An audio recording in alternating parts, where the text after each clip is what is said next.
Hey, how are you guys doing today? It's Justin Cooper at Total Roofing and Construction.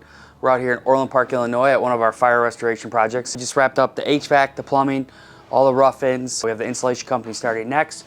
And then once they're done with that, then we're gonna do drywall and then start with the flooring and painting. One of the process with the installation is doing the fire sealing around everything and insulation. So as you can tell, they're spraying around there, doing around the penetrations, anything that's going through the floor, electrical wise, conduit, stuff like that. We're doing all the bat insulation on all the walls, getting prepped for drywall. That'll be our next project. We just wrapped up this beautiful deck. We did all new footings, concrete slab. We're getting ready to finish pouring the rest of the patio and the sidewalk. If you guys are ever thinking about adding a deck to your house, give us a call. Plenty of options. We just wrapped up installing a vinyl board and batten from the Mastic brand, which is a great vinyl product if you guys are looking. Different styles from board and batten to traditional. Black window capping around with a white Alliance window. We did all black soffit, fascia, and gutters. 6-inch oversized gutters help with the water flow.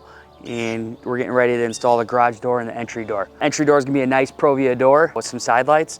And the garage door is gonna be a nice wood grain door with some side lights. So can't wait to show you guys that. If you got any questions about fire restoration or home remodeling, give us a call, 708-201-7550.